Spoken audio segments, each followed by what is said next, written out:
Hello everyone. তো আজকে হলো 25 তারিখ। তো আজকে একটা আমি রিস্কি তোমরা ট্রেড করতে পারো ইনিশিয়েট করছি। আর উইদিন ফিউ মিনিটস আমার টার্গেট হিট হয়ে গেছে। লজিক একদম সিম্পল, অনলি সেট আপের উপর বেস করে সেটা আমি এই ট্রেডটা ইনিশিয়েট করছি। তো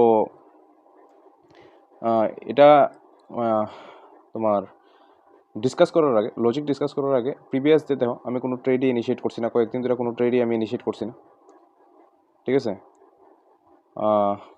মিন্স কালকে আমি বিজি থাকার কারণে আমি না ভিডিও বানাইতে পারছি না ট্রেড ইনিশিয়েট করতে পারছি, ঠিক আছে? 25 তারিখ এই দিন আমার কোনো ট্রেড বনছে না, কোনো সেট আপ পাইছি না, কোনো ট্রেড বনছে না, ঠিক আছে? এটা আসলো 23 তারিখ। এরপরে তোমার এর আগের দিনও কোনো প্রপার সেট আপ না থাকার কারণে ট্রেড ইনিশিয়েট করতে পারছি না। নো ট্রেডিং ডে আসলো, ঠিক আছে? আর গতকালকেও যদি আমি সিস্টেমের মধ্যে থাকতাম হয়তো কোনো ট্রেডই ইনিশিয়েট করতে পারলাম না, কারণ কোনো সেট আপই বনছে না। সারাদিন কী হয়েছে, এটা রেঞ্জের মধ্যে আসলো, ঠিক আছে? তো আজকে একটা খুব রিস্কি ট্রেড লইছি, কারণ 3 দিন ধরে সাপোজ এই দিন তো আমি গতকালকে তো আসলাম না, থাকলে আমি ট্রেড লইতে পারলাম না। তো আমি 3 দিন ধরে আমি সেট আপই পাইছি না।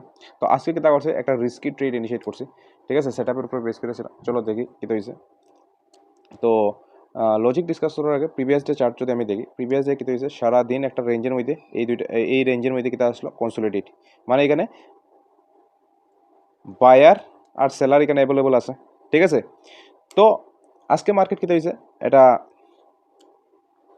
গ্যাপ ডাউন ওপেনিং দিছে। গ্যাপ ডাউন ওপেনিং দিবার পরে কী হয়েছে, এখানে যারা বাই করে গেছিলো তারা তো এসএল গেছে, তারা তো হয়তো এক্সিট করে দিছে, কিন্তু যারা সেলার আসলো তারা কিন্তু খুব প্রফিটে বই রয়েছে। আর যারা বাই দিছে না মার্কেট থেকে, তারা কিতা করছে, এই প্রথম ক্যান্ডেলে যদি কেউ ওয়েট করে থাকে, দেখো প্রথম ক্যান্ডেলটাই কিতা বানাইছে, একটা strong red candle green candle বানাইছে। এটার মানে কিতা, যদি কোনো বায়ার এখান থেকে বাইরে না থাকে, তার ভিতরে একটা কনফিডেন্ট আইছে যে একটা স্ট্রং গ্রিন ক্যান্ডেল বানাইছে, চলো দেখি মার্কেট উপরে আইতে পারে। কিন্তু ডটটা সেলারের ভিতরে, এখানে যে যারা সেল করছিল তার ভিতরে কিন্তু এত টাকা প্রফিট দেখা যাওয়ার পরে এখন প্রফিট এতটুকু লস হয়ে গেছে, হ্যাঁ, তার ভিতরে একটা ডট ঢুকে গেছে। সেলারের ভিতরে ডট ঢুকছে মানে কিতা, সেলার হয়তো পজিশন থেকে এক্সিট করার চেষ্টা করবো, বা তার প্রফিট যেখানে আছে এখানে বুক করার চেষ্টা করবো। সেলার যদি ডরায়, হ্যাঁ, তাহলে তারা পজিশন স্কোয়ার অফ করবো। যখনই পজিশন স্কোয়ার অফ করবো তখনই মার্কেট উপরে দিয়ে যাইবার প্রবাবিলিটি। মার্কেট গেছেও,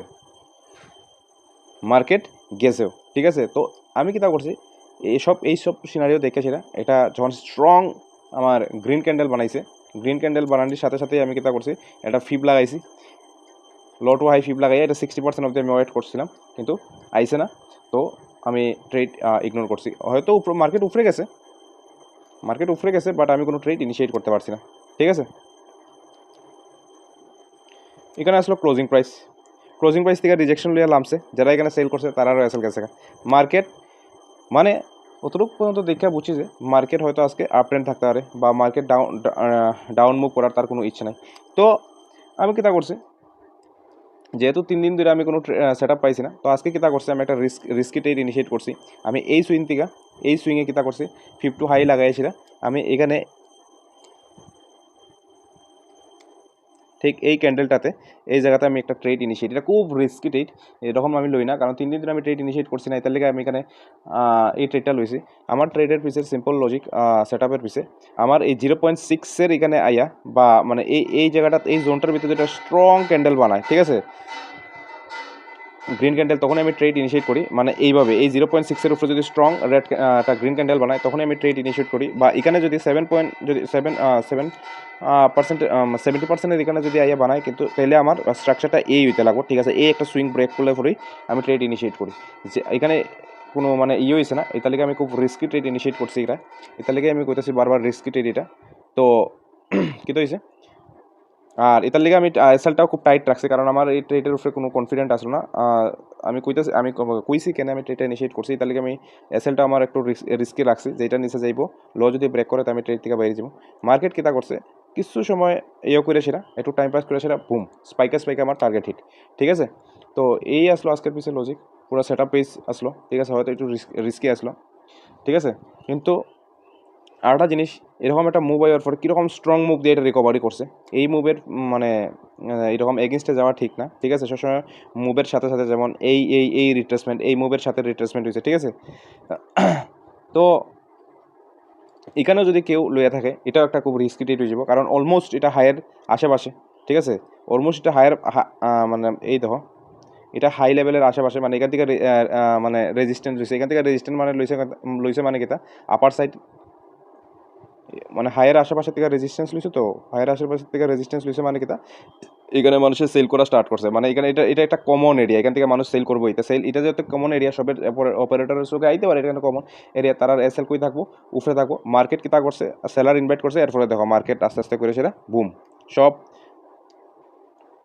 এখানে যারা সেল করছিল, এই জায়গাতে যারা সেল করছিল তারা এসএল তো সব খাই লিছে, এই জায়গাতে যারা সেল করছিল তারা এসএল দেখো সব খাই লিছে, এটা কমন একটা জিনিস।